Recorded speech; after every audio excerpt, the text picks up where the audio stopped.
ರಾಮನು ಹೇಗೆ ಸಾವನ್ನಪ್ಪಿದ ಅಂತ ನಿಮ್ಗೇನಾದ್ರೂ ಗೊತ್ತಾ? ಶ್ರೀರಾಮನೆಂದರೆ ಎಲ್ಲರಿಗೂ ಅತಿಯಾದಂತ ಭಕ್ತಿ. ಆದ್ರೆ ರಾಮನು ಹೇಗೆ ಈ ಲೋಕವನ್ನೇ ಬಿಟ್ಟು ಹೊರಟು ಹೋದ ಅಂತ ಅಷ್ಟಾಗಿ ಯಾರಿಗೂ ಗೊತ್ತಿಲ್ಲ. ಹಾಗೆ ಲಕ್ಷ್ಮಣನು ಹೇಗೆ ಸಾವನ್ನಪ್ಪಿದ, ಹನುಮಂತನ ಕಣ್ತಪ್ಪಿಸಿ ಅವನಿಗೆ ಯಾಮಾರಿಸಿ ರಾಮನು ಏಕೆ ತನ್ನ ಪ್ರಾಣವನ್ನೇ ತ್ಯಾಗ ಮಾಡ್ದ, ರಾಮನನ್ನ ಉಳಿಸಿಕೊಳ್ಳಲು ಹನುಮಂತನ ಪರದಾಟ ಹೇಗಿತ್ತು ಅಂತ ಕೇಳಿದ್ರೆ ನಿಜಕ್ಕೂ ಕಣ್ಣಲ್ಲಿ ನೀರು ಬರುತ್ತೆ. ಈ ರೀತಿ ಶ್ರೀರಾಮನ ಕೊನೆಯ ದಿನಗಳನ್ನ ಇವತ್ತು ನಿಮ್ ಜೊತೆ ಹಂಚ್ಕೊಳ್ತಿದ್ದೀನಿ. ಶ್ರೀರಾಮನು ರಾವಣನನ್ನ ಸಂಹಾರ ಮಾಡ್ತಾನೆ. ಇನ್ನು ತ್ರೇತಾಯುಗ ಮುಗಿದು ಹೋಗುವ ಸಮಯ ಬರುತ್ತೆ. ಶ್ರೀರಾಮನು ಸಾವನ್ನಪ್ಪುವ ಸಮಯ ಕೂಡ ಹತ್ತಿರ ಬಂದಿದ್ರಿಂದ ಬ್ರಹ್ಮದೇವ ಮತ್ತು ಶಿವನು ಇಬ್ಬರು ಯಮನಿಗೆ ನೀನು ಶ್ರೀರಾಮನ ಹತ್ತಿರ ಹೋಗುವ ಸಮಯ ಬಂತು ಅಂತ ಹೇಳ್ತಾರೆ. ಆದ್ರೆ ಯಮಧರ್ಮರಾಜ ಎಷ್ಟೇ ಪ್ರಯತ್ನ ಮಾಡಿದ್ರು ರಾಮನ ಹತ್ತಿರ ಹೋಗುವುದು ಹಾಗಿರ್ಲಿ, ಕನಿಷ್ಠ ಅವನ ರಾಜ್ಯಕ್ಕೂ ಕಾಲಿಡೋಕಾಗ್ಲಿಲ್ಲ. ಯಾಕಂದ್ರೆ ರಾಮನ ಭಕ್ತ ಹನುಮನು ಯಾವಾಗಲೂ ರಾಮನ ಜೊತೆಯಲ್ಲೇ ಇರುತ್ತಾ ರಾಮನಿಗೆ ಅದೇನೇ ಸಮಸ್ಯೆ ಬಂದ್ರು ಮೊದಲು ನನ್ನನ್ನ ದಾಟಿ ಅನಂತರ ರಾಮನ ಹತ್ತಿರ ಹೋಗ್ಬೇಕು ಅಂತ ಯಮನನ್ನ ತಡೆಯುತ್ತಿದ್ದ. ಇದರಿಂದ ಒಂದು ದಿನ ರಾತ್ರಿ ಶಿವನು ರಾಮನ ಕನಸಿನಲ್ಲಿ ಬಂದು, ನಿನ್ನ ಅವತಾರ ಕೊನೆಗೊಳ್ಳುವ ಸಮಯ ಬಂತು ರಾಮ, ಯಮನು ನಿನ್ನ ರಾಜ್ಯದ ಹೊರಗೆ ನಿನಗಾಗಿ ಎದುರು ನೋಡುತ್ತಿದ್ದಾನೆ. ಆದರೆ ನಿನ್ನ ಪ್ರಾಣಕ್ಕೆ ಹನುಮಂತನು ಅಡ್ಡಲಾಗಿ ನಿಂತಿದ್ದಾನೆ ಎಂದನು. ಆಗ ರಾಮನಿಗೆ ಎಲ್ಲವೂ ಅರ್ಥವಾಗಿ ಹನುಮಂತನ ಕಣ್ತಪ್ಪಿಸಿ ನಾನು ಪ್ರಾಣವನ್ನ ಬಿಡೋದಾದ್ರೂ ಹೇಗೆ ಎಂದುಕೊಳ್ಳುತ್ತಾ ಮಾರನೆಯ ದಿನ ರಾಮನು ಸೀತೆ ಕೊಟ್ಟಿದ್ದಂತ ಉಂಗುರವನ್ನ ತೆಗೆದುಕೊಂಡು ಒಂದು ರಂಧ್ರದಲ್ಲಿ ಹಾಕಿ ಹನುಮಂತನನ್ನ ಕರೀತಾನೆ. ಹನುಮ, ನನ್ನ ಸೀತೆ ಕೊಟ್ಟಿದ್ದ ಉಂಗುರ ಅಕಸ್ಮಾತ್ ಆಗಿ ಈ ರಂಧ್ರದಲ್ಲಿ ಬಿದ್ದು ಹೋಯ್ತು, ದಯಮಾಡಿ ನೀನು ಹೋಗಿ ನನ್ನ ಉಂಗುರವನ್ನ ತೆಗೆದುಕೊಂಡು ಬರ್ತೀಯಾ ಅಂತ ಕೇಳಿದಾಗ, ಪ್ರಭು ಅಷ್ಟೇನಾ, ಇದಕ್ಕೆ ನೀವು ನನ್ನನ್ನ ಇಷ್ಟೆಲ್ಲ ಕೇಳ್ಕೋಬೇಕಾ?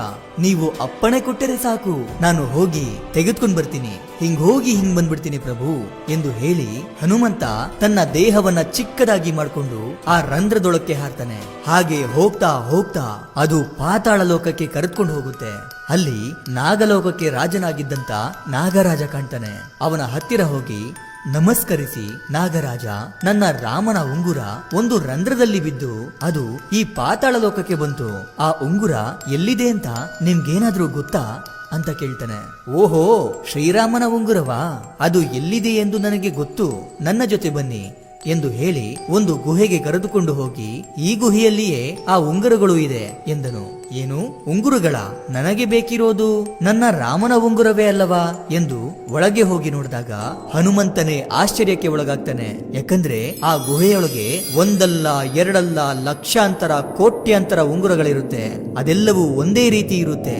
ಆಗ ಹನುಮಂತನು ನಗುತ್ತಾ, ನನಗೆ ತಿಳಿಯದ ನನ್ನ ರಾಮನ ಉಂಗುರ ಯಾವುದು ಎಂದು ಅಂತ ಅಂದುಕೊಳ್ಳುತ್ತಾ ಉಂಗುರವನ್ನ ಹುಡುಕೋದಕ್ಕೆ ಶುರು ಮಾಡ್ತಾನೆ.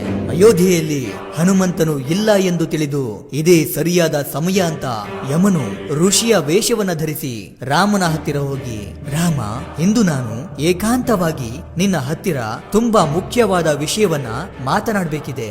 ನಾವು ಮಾತನಾಡಿಕೊಳ್ಳುವ ಸಮಯದಲ್ಲಿ ಯಾರಾದ್ರೂ ಮಧ್ಯದಲ್ಲಿ ಬಂದು ಅಡ್ಡಿಪಡಿಸಿದರೆ ಅವರಿಗೆ ಮರಣದಂಡನೆಯನ್ನ ಕೊಡಬೇಕು ಅಂತ ಹೇಳಿದಾಗ ರಾಮನು ಒಪ್ಪಿ ಲಕ್ಷ್ಮಣನ ಹತ್ತಿರ ಹೋಗಿ, ಇದರ ಜವಾಬ್ದಾರಿ ನಿನ್ನದೇ ಲಕ್ಷ್ಮಣ, ನೀನು ದ್ವಾರದ ಹತ್ತಿರ ನಿಂತು ಎಂಥದ್ದೇ ಪರಿಸ್ಥಿತಿ ಬಂದರೂ ಯಾರನ್ನೂ ಒಳಗಡೆ ಬಿಡಬೇಡ ಎಂದನು. ಸರಿ ಅಣ್ಣ ಎಂದು ಹೇಳಿ ಲಕ್ಷ್ಮಣನು ದ್ವಾರದ ಹತ್ತಿರ ಕಾವಲಾಗಿ ನಿಂತನು. ಒಳಗಡೆ ಋಷಿಯ ವೇಷದಲ್ಲಿದ್ದಂತ ಯಮನು ರಾಮನ ಹತ್ತಿರ, ಸ್ವಾಮಿ, ಶಿವನು ಮತ್ತು ಬ್ರಹ್ಮನ ಆಜ್ಞೆಯಿಂದಾಗಿ ನಾನಿಲ್ಲಿಗೆ ಬಂದಿದ್ದೇನೆ. ನೀವು ರಾಮನ ಅವತಾರವೆತ್ತೋಕೆ ಕಾರಣವಾಗಿದ್ದ ಕಾರ್ಯ ಮುಗಿಯಿತು. ಇನ್ನು ನೀವು ಇಲ್ಲಿಂದ ಹೊರಡಬೇಕಿದೆ, ವಿಷ್ಣು ರೂಪಕ್ಕೆ ಬದಲಾಗಬೇಕಿದೆ ಎಂದನು. ಅದಕ್ಕೆ ರಾಮನು ಸರಿ ಯಮ ಎಂದು ಹೇಳುತ್ತಿರುವಾಗ ಅದೇ ಸಮಯಕ್ಕೆ ಮಹಾ ಕೋಪಿಷ್ಠನಾದಂತ ದೂರ್ವಾಸ ಮುನಿ ರಾಮನ ಹತ್ತಿರ ಮಾತನಾಡಲು ಅಲ್ಲಿಗೆ ಬರುತ್ತಿರುತ್ತಾನೆ. ಆಗ ಲಕ್ಷ್ಮಣನು, ಸ್ವಾಮಿ, ಈಗ ನಿಮ್ಮನ್ನ ಒಳಗಡೆ ಬಿಡಲು ಸಾಧ್ಯವಿಲ್ಲ ಎಂದು ದೂರ್ವಾಸ ಮುನಿಯನ್ನ ಅಲ್ಲಿಯೇ ತಡೆಯುತ್ತಾನೆ. ಆಗ ದೂರ್ವಾಸ ಮುನಿ ಬಲು ಕೋಪದಿಂದ, ಏನು, ನಾನು ಅಷ್ಟು ದೂರದಿಂದ ರಾಮನ ಹತ್ತಿರ ಮಾತನಾಡಲು ಬಂದರೆ ನನ್ನನ್ನೇ ಒಳಗಡೆ ಬಿಡದೆ ತಡೆಯುತ್ತಿರುವೆಯಾ? ಇದರಿಂದ ಶ್ರೀರಾಮನು ನನಗೆ ತುಂಬಾ ಅವಮಾನವನ್ನ ಮಾಡಿದಂತಾಗುತ್ತೆ.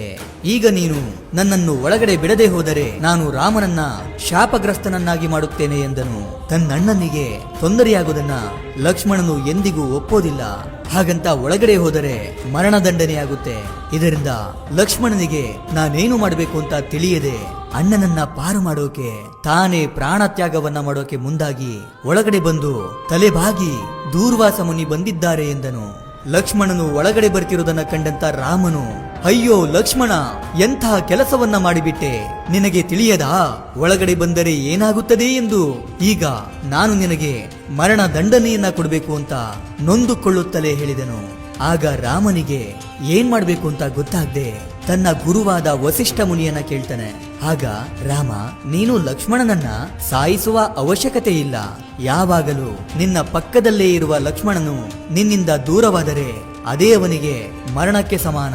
ಆದ್ದರಿಂದ ಲಕ್ಷ್ಮಣನನ್ನ ರಾಜ್ಯದಿಂದ ಬಹಿಷ್ಕಾರ ಮಾಡು ಸಾಕು ಎಂದು ಸಲಹೆ ಕೊಟ್ಟನು. ಇದನ್ನ ಕೇಳಿದಂತ ಲಕ್ಷ್ಮಣನು, ನಿನ್ನಿಂದ ದೂರವಿರುವುದಕ್ಕಿಂತ ಸತ್ತು ಹೋಗೋದೇ ಮೇಲು ಅಲ್ಲವಾ ಅಣ್ಣ ಎನ್ನುತ್ತಾ ಸರಿಯೂ ನದಿಯಲ್ಲಿ ಜಲಸಮಾಧಿಯಾಗಿ ಹೋಗ್ತಾನೆ. ಅವನೊಂದಿಗೆ ಅವನ ಪತ್ನಿ ಕೂಡ ಜಲಸಮಾಧಿಯಾಗಿ ಹೋಗ್ತಾಳೆ.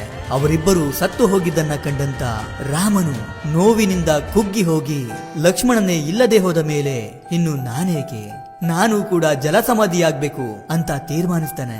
ಅದೇ ಸಮಯದಲ್ಲಿ ಪಾತಾಳ ಲೋಕದಲ್ಲಿದ್ದಂತ ಹನುಮಂತನು ಯಾವ ಉಂಗುರವನ್ನು ನೋಡಿದ್ರು ನನ್ನ ರಾಮನ ಉಂಗುರದ ರೀತಿಯಲ್ಲೇ ಇದೆಯಲ್ಲ ಅಂತ ಹುಡುಕಿ ಹುಡುಕಿ ಸಾಕಾಗಿ, ಹೋ ನಾಗರಾಜ, ಯಾವ ಉಂಗುರವನ್ನ ನೋಡಿದ್ರು ನನ್ನ ರಾಮನ ಉಂಗುರದ ರೀತಿಯಲ್ಲೇ ಇದೆಯಲ್ಲ, ಅಷ್ಟಕ್ಕೂ ಇಷ್ಟೊಂದು ಉಂಗುರಗಳು ಇಲ್ಲಿಗೆ ಹೇಗ್ ಬಂದ್ವು ಅಂತ ಕೇಳ್ತಾನೆ. ಆಗ ನಾಗರಾಜನು, ಅಯ್ಯೋ ಹನುಮ, ಇದೆಲ್ಲವೂ ಶ್ರೀರಾಮನ ಉಂಗುರಗಳೇ. ಇಂದು ಶ್ರೀರಾಮನು ನಿನಗೆ ತಿಳಿಸದೆ ಪ್ರಾಣತ್ಯಾಗವನ್ನ ಮಾಡುತ್ತಿದ್ದಾನೆ. ನಿನಗೆ ಆ ವಿಷಯ ತಿಳಿದರೆ ನೀನದಕ್ಕೆ ಅಡ್ಡಿಪಡಿಸುವೆ ಎಂಬ ಕಾರಣಕ್ಕೆ ನಿನ್ನನ್ನು ಇಲ್ಲಿಗೆ ಬರುವ ಹಾಗೆ ಮಾಡಲಾಗಿದೆ ಎಂದು ಹೇಳುತ್ತಿದ್ದಂತೆ ಹನುಮಂತನು, ಅಯ್ಯೋ ನನ್ನ ರಾಮ ಇಂದು ನನ್ನನ್ನು ಬಿಟ್ಟು ಹೋಗ್ತಿದ್ದಾನಾ?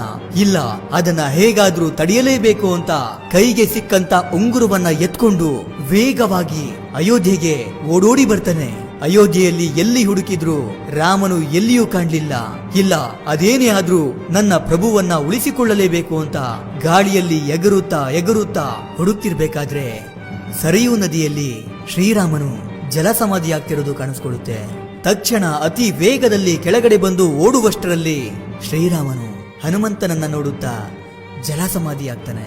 ಇದೆಲ್ಲವನ್ನ ಕಂಡು ಹನುಮಾನ್ ನೋವಿನಿಂದ ರಾಮ ಪ್ರಭು ಅಂತ ಜೋರಾಗಿ ಹೇಳ್ತಾನೆ. ಅಯ್ಯೋ, ಇದೆಲ್ಲವೂ ನನ್ನ ತಪ್ಪೆ, ನನಗೆ ಬುದ್ಧಿ ಇಲ್ಲ. ಒಂದು ನಿಮಿಷದಲ್ಲಿ ಬರ್ತೀನಿ ಎಂದು ಹೇಳಿ ಹೋದವನು ಇಷ್ಟೊಂದು ಸಮಯ ವ್ಯರ್ಥ ಮಾಡಿಬಿಟ್ಟೆ. ನನ್ನಿಂದಲೇ ಇಂದು ನೀನು ನನ್ನಿಂದ ದೂರವಾಗ್ಬಿಟ್ಟಿಯಲ್ಲ ರಾಮ ಅಂತ ಕಣ್ಣೀರನ್ನ ಹಾಕಿರ್ಬೇಕಾದ್ರೆ ಹನುಮಂತನ ಆಕ್ರಂದನ ಮುಗಿಲು ಮುಟ್ಟುತ್ತೆ. ಆಗಾಗಲೇ ರಾಮನು ವಿಷ್ಣು ರೂಪವನ್ನ ಪಡ್ಕೊಂಡು ಹನುಮಂತನ ನೋವನ್ನ ಕಂಡು ಪ್ರತ್ಯಕ್ಷನಾಗಿ, ಹನುಮ, ಇದರಲ್ಲಿ ನಿನ್ನ ತಪ್ಪು ಯಾವುದೂ ಇಲ್ಲ. ನೀನು ಎಷ್ಟು ಪ್ರಯತ್ನಿಸಿದರೂ ನಡೆಯುವುದನ್ನ ತಡೆಯುವುದಕ್ಕೆ ಸಾಧ್ಯವಿಲ್ಲ ಅಂತ ಹೇಳ್ತಾನೆ. ಪ್ರಭು, ನಾನೂ ಕೂಡ ನಿಮ್ಮೊಂದಿಗಿರಲು ನಿಮ್ಮ ಜೊತೆಗೆ ಬರುತ್ತೇನೆ ಎಂದನು. ಆಗ, ಬೇಡ ಹನುಮ, ನಿನ್ನಂತ ಭಕ್ತನು ಈ ಭೂಮಿಯ ಮೇಲೆ ಇದ್ದು ಧರ್ಮದ ರಕ್ಷಣೆ ಮಾಡಬೇಕು. ನೀನು ಎಂದೆಂದಿಗೂ ಚಿರಂಜೀವಿಯಾಗಿರು ಎಂದನು. ಈ ರೀತಿಯಾಗಿತ್ತು ರಾಮನ ಕೊನೆಯ ದಿನಗಳು. ಶ್ರೀರಾಮ ಮತ್ತು ಹನುಮಂತನ ಬಾಂಧವ್ಯವನ್ನ ಕಂಡು ನಿಮ್ಗೇನನ್ನಿಸ್ತು ಅಂತ ಕಮೆಂಟ್ ಮಾಡಿ ತಿಳಿಸಿ. ಇದಿಷ್ಟು ಇವತ್ತಿನ ವಿಡಿಯೋ. ಈ ವಿಡಿಯೋ ನಿಮ್ಗೆ ಇಷ್ಟ ಆಗಿರುತ್ತೆ ಅನ್ಕೊಂಡು ಮತ್ತೊಂದು ಹೊಸ ವಿಷಯದೊಂದಿಗೆ ಮತ್ತೆ ಬರ್ತೀನಿ. ಕೊನೆಗೆ ನನ್ನ ಈ ಶ್ರಮಕ್ಕೆ ನಿಮ್ಮಿಂದ ಬಯಸೋದು ಕೇವಲ ಒಂದು ಮೆಚ್ಚುಗೆನ ಮಾತ್ರ. Anyway, thank you for watching.